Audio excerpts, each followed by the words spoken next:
What's up, fight fans? This is Kurt DeVille with Counterpunch Boxing News, and I have some new news concerning Jarrell Big Baby Miller. Jarrell Big Baby Miller has been suspended by the WBA for I repeat, 6 months.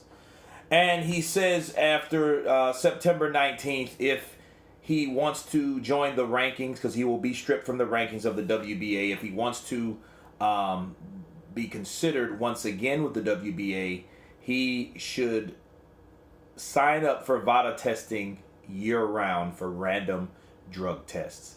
At his own expense, mind you. And Greg Cohan, Miller's promoter, pointing out the length of this, he says, "I think it's fair. Most recently, Canelo Alvarez and Billy Joe Saunders have failed drug tests before in the middleweight titles this year. It's appropriate, and we just look forward to moving on to bigger and better things in the future," added Cohen, who believes Miller will comply with the WBA's ruling. "I don't think he has a choice, certainly by the way of this resolution." No shit. Of course you would think, Greg, you would think this is fair, because 6 months is a slap on the wrist. It's good for Miller because, it's good for Miller because, hey, he doesn't have to stay out of the ring that long. He takes a vacation. He missed the biggest payday of his life, more than likely. But at the end of the day, he's still undefeated. He does have a shitty reputation now.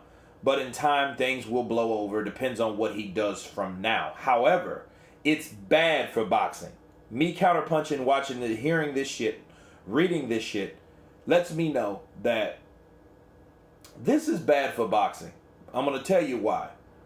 Because what the WBA could have done, now what they could have done, they could have made an example out of Jarrell Miller by probably suspending him for 2 or 3 years or a year for each supplement. Okay? Now you can argue. You can say, well, Billy Joe was suspended, Canelo was suspended for 6 months. These guys were suspended. Ortiz was suspended for the blood pressure medication of the WBA, and he was stripped from the rankings and all that. And really, I think he was done more harshly because he couldn't even return to the rankings. I don't know if it's because he didn't sign up for VADA, but he is in the VADA clean boxing program, so he's in that program. So you can argue and say, well, if you're going to give Canelo 6 months, it's only fair to give Jarrell Miller 6 months. However, there's more. If you're going to give Canelo 6 months, he had one particular thing in his system, and it was clenbuterol. And his excuse was, hey, it's in the meat in Mexico. I'm Mexican. Okay? People didn't buy that shit, but, and it really didn't matter at the end of the day, according to the ruling, because you're responsible for whatever you put in your body. That's a fact. If you intentionally did it or you didn't. It just, but Jarrell, he just got out on that technicality. I think he really eased his way through this particular one, because normally there could have been a lengthy fine. Okay? So basically the fine you supplement the fine in when you sign yourself up for those drug tests by your own admission and by your own pockets. Okay?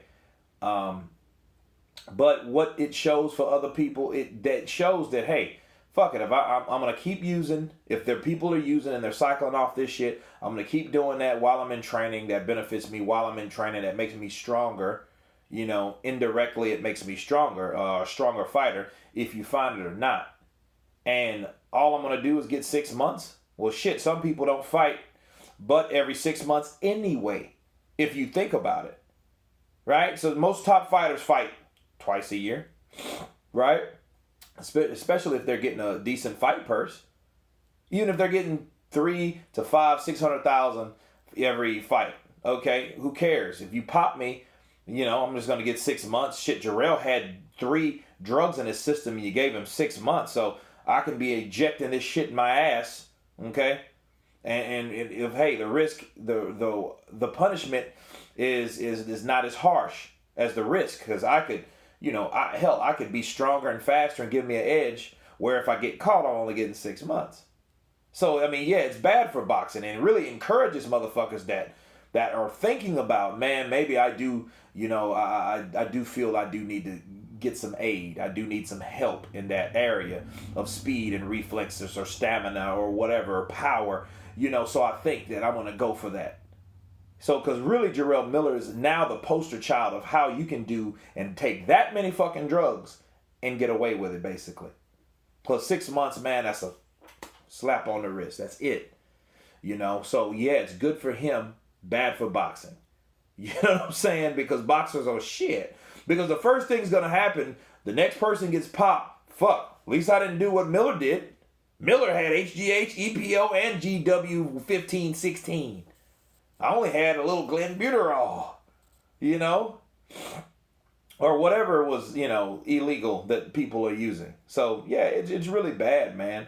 But I know he's happy about it. At least at least you won't find him hanging from his ceiling somewhere. If they would have gave him 3 years and then $400,000 suspension and fine and all that, yeah, that probably would have sent him over the edge. He has to deal with that stuff though, but he doesn't have to really deal with much. In time, it will blow over. It'll be something else to report and talk about, and someone else is messed up. But I think it's a slap on the wrist. I think it should be. I think it should have been at least 1.5 years, 6 months for each supplement that he had. I think that's fair. Plus a fucking fine. Because then when you fine him, okay, no, now you're messing with my pockets. You know what I'm saying? So that, I think, because boycotting someone is one thing. That's a powerful approach of how you get anyone's attention. Taking their money. That's one thing that could have, Jarrell Miller, if he would have got fined $250,000 plus them damn 6 months, oh, he would have got his mind right.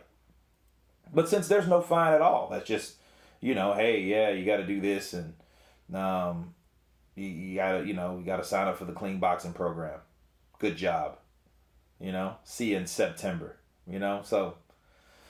But anyway, that's my take on it. Of course, you guys tell me what you think. Of course, please subscribe. And you guys been Counterpunch. Peace.